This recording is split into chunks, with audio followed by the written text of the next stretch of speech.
आज हम मौजूद हैं गोपालगंज जिला के पंचदेवरी प्रखंड में और यहाँ पे जो है एक शिमला मिर्च का खेती किया जा रहा है। उस खेती को जो है हम यहाँ पे देखें तो इस खेती के दीवाने हो गए, क्योंकि बिहार में लोग बोलते हैं कि कृषि का कार्य जो है खाली धान और गेहूँ बोना ही उनके जो लक्ष्य में होता है कि धान ही बोएंगे और गेहूँ ही बोएंगे।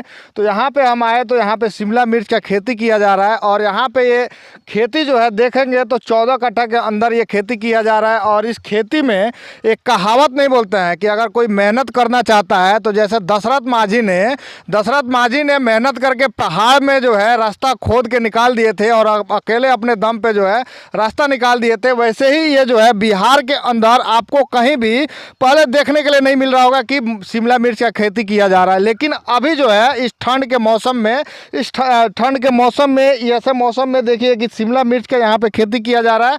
और इस खेती को लेकर के जो है इस शिमला मिर्च की हम बात करते हैं कि शिमला मिर्च का फ़ायदे क्या क्या हैं।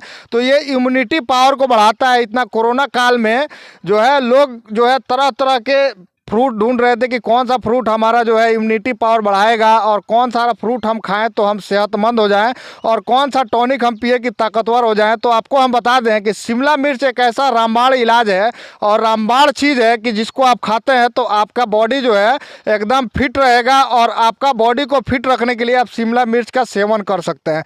शिमला मिर्च जो है आपको जो है आपका बाल भी झड़ रहा है और आपका टकले होते जा रहे हैं तो भी आपके लिए एक रामबाण इलाज हो सकता है शिमला मिर्च। तो हम अब कैमरामैन से बोलेंगे कि थोड़ा दिखाइए यहाँ पे पूरा कि ये किस तरह से शिमला मिर्च का यहाँ पे ऊपर में नेट लगाया हुआ है और नेट पे ये ग्रीन हाउस है। ग्रीन हाउस के अंदर इस तरह की खेती की जा रही है। इस तरह की खेती जो है बिहार में पहले देखने के लिए नहीं मिलती थी। अभी जो है लोग इसके तरफ झुकाव कर रहे हैं, क्योंकि सबसे बड़ी एक समस्या है कि बेरोजगारी। बिहार में इतनी बेरोजगारी है कि बेरोजगारी से लोगों को जॉब नहीं मिल रहा है और लोगों को बाहर जाना पड़ता है। तो अगर आपके मन में भी ख्याल आता है कि अगर हमको अपना मालिक बनना है, खुद का मालिक बनना है, तो आपको भी इस तरह की खेती के बारे में जानकारी लेनी चाहिए और खेती के बारे में जो है आपको समझना चाहिए कि आखिर हमारे पास खेत है और हम भी काम करना चाहते हैं और हमारा खेत भी चाहता है कि हमको हरा भरा बनाया जाए। तो इस तरह के मौसम में और इस तरह का सिचुएशन में आपके लिए एक रामबाण इलाज होगा कि ये शिमला मिर्च की खेती आप करके लाखों रुपये कमा सकते हैं। और बहुत सारे लोग जो है इसमें लाखों रुपये कमा भी रहे हैं। तो हम इनके मालिक जो है इनके मालिक से मिलेंगे और उनसे ही बात करेंगे कि इनके मालिक जो है इनका क्या कहना है और इनके मन में यह आइडिया कहाँ से आया कि ये शिमला मिर्च का खेती की है। मेरे साथ मौजूद हैं अभी मिथिलेश कुमार। हम मिथिलेश कुमार से बात करेंगे कि आखिर इस दौर में जो है आपको कहाँ से ये आइडिया आया कि हमको शिमला मिर्च का खेती करना चाहिए और शिमला मिर्च में जो है आप किस तरह से कर रहे हैं, तो किस तरह से आपको लग रहा है कि कितना आप सक्सेस हो पाएंगे। नमस्कार।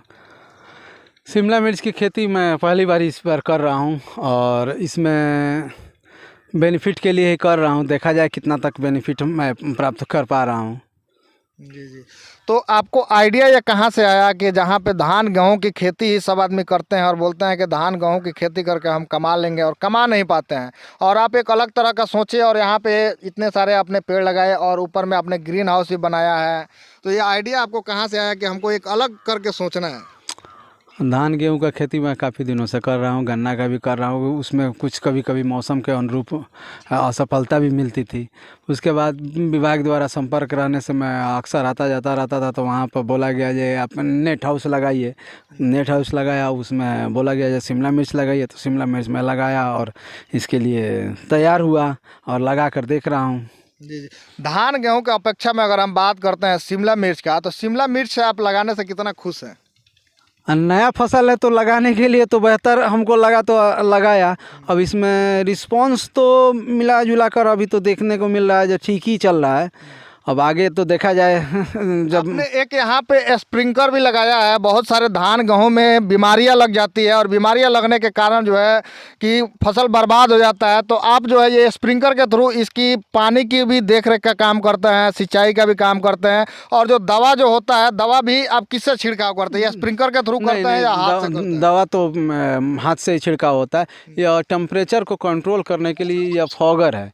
फॉगर के माध्यम से जब ज़्यादा टेम्परेचर हो जाए तो वो ठंडा करने के लिए ये फॉगर लगा हुआ है, जो कि चला देने से एकदम ठंडा हो जाएगा मौसम यहाँ का। मतलब कि टेम्परेचर को आपको कंट्रोल करने के लिए इसको लगाया गया है कि टेम्परेचर कभी हाई नहीं जाए और ज़्यादा लो नहीं जाए। जितना टेम्परेचर चाहिए इस फसल को लिए उतना टेम्परेचर जो आप मेंटेन कर सकते हैं इससे। हाँ। तो कितना लागत आया था इसमें जो है, टोटल लागत कितना आया है? यह गवर्नमेंट का स्कीम है, 25 लाख का प्रोजेक्ट है। इसमें किसान का 25% दे है और 75% सरकार द्वारा सब्सिडी है, जो कि सरकार पेमेंट करती है कंपनी को। कंपनी हम आवेदन देकर इसका हमने आवेदन दिया कृषि विभाग में, वहाँ से मेरे को अलॉटमेंट हुआ।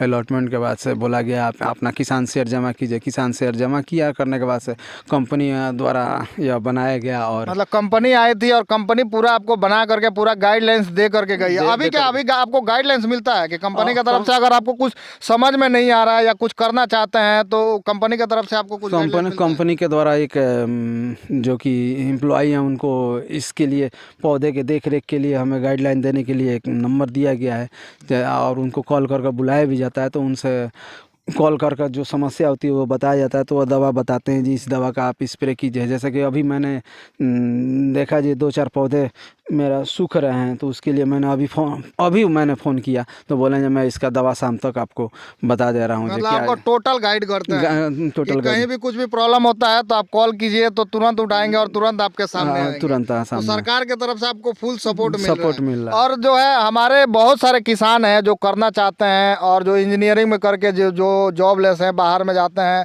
10,000 15,000 रुपये के लिए मतलब भाग दौड़ कर रहे हैं, उस वैसे युवा को क्या संदेश देना चाहिए? अगर उनके पास ज़मीन उपलब्ध हो तो कोई भी कैश क्रॉप का खेती करें और थोड़ा लगन से करें, जरूर सफलता मिलेगी। मतलब मेहनत करेंगे तो मेहनत से जो है आपके पास ज़मीन भी है, बस आपको मेहनत करना है और जो है आपका पैसा जो है आप जितना नौकरी में कमाते हैं उससे ज़्यादा कमाया जा सकता है। आप एकदम 100% है कि जितना नौकरी में जा करके जैसे दिल्ली बम्बई में कमा रहे हैं उससे ज़्यादा खेती करके कमा सकते हैं। दिल्ली बम्बई में जाते हैं तो अपने परिवार से दूर जाकर रहते हैं और मेहनत करते हैं। यहाँ पर अपने परिवार के साथ रहकर मेहनत कर हम उतना ही कमा रहे हैं, तो हम दिल्ली बम्बई जाने की क्या ज़रूरत है? दिल्ली बम्बई में आजकल सभी कोई जानते हैं जो वहाँ पर कितना क्लाइमेट, कितना एटमॉस्फेयर गंदा हो गया है, बीमारी का घर हो गया है वह शहर। तो आने वाले समय में कोई भी शहरी क्षेत्र गांव के तरफ ही रुख कर रहा है, तो पहले से ही हम क्यों ना तैयारी कर लेंगे, यहाँ पर ही हम वैसा अर्न कर लेंगे जो कि हमको बाहर जाना ना पड़े। खुद का मालिक बनने का ठान लिया कि खुद का मालिक बनना है, किसी के सामने हमको नहीं जाना है कि ये कंपनी हमको जॉब देगी, ये कब हमको निकाल देगी। क्योंकि कोरोना के समय में भी आपने देखा होगा कि बहुत सारे लोग मारे फिर रहे थे और सबसे ज़्यादा इसमें कोई बिहार के ही लोग थे। तो बिहार के लोगों के पास सबके पास ज़मीन है, कुछ ना कुछ ज़मीन है, तो उनको भी चाहिए कि खुद का मालिक बने और मालिक बन के जो है एक अच्छी खासी खेती की जाए। तो किस तरह का सजेशन देना चाहेंगे? सजेशन यही रहेगा जब भाई आपके पास अगर ज़मीन हो तो आप खुद का खेती कीजिए, कैश क्रॉप में कीजिए। किस मार्केट में आप जिस क्षेत्र में है उसमें क्या चीज़ का डिमांड है उसके अनुसार खेती कीजिए और लाभ उठाइए। आप अपना मालिक बनना चाहते हैं तो हम आपको बोलेंगे कि जितना दिन आप नौकरी किए हैं और नौकरी से आपको जो है निराशा हाथ लगी है, तो आपको भी मेहनत करने के लिए अगर आपके पास जुनून है, अगर आप मेहनत करना चाहते हैं तो हम आपको यही रेकमेंड करेंगे कि खुद का मालिक बनिए और खुद मेहनत कीजिए और अपने दम पे कुछ बन के दिखाइए। दूसरे को आप बोलते रहेंगे कि ये कंपनी हमारे लिए बहुत कुछ कर देगी और हम यहाँ जाएंगे तो बहुत कुछ कर लेंगे, लेकिन आपको जो है अपने के ऊपर अगर जब तक नहीं काम करते हैं, अपने ब्रेन के ऊपर काम नहीं करते हैं और अपने शरीर के ऊपर काम नहीं करते हैं कि हमारे पास जो एसेट है, और बिहार में सब जगह देखा जाता है कि कुछ ना कुछ ज़मीन सबके पास है और उस ज़मीन को जो है धान गेहूं के लिए ही इस्तेमाल किया जाता है। जो बीमारी लगती है तो बहुत सारी बीमारियों में जो है वो ख़राब भी हो जाते हैं। लेकिन इस तरह का अगर आप ग्रीन हाउस बना करके करते हैं तो सरकार की तरफ से हम आपको बता दें कि आपको सरकार जो है 75% सब्सिडी देती है। तो 75% जो है बहुत सारा अमाउंट हो जाता है। 75% मदद मिलना मतलब बहुत बड़ा मदद मिलना। अगर आप थोड़ा सा मेहनत कर देते हैं और थोड़ा सा मेहनत करने के बाद आपको एक दिन अच्छा रिजल्ट मिलेगा।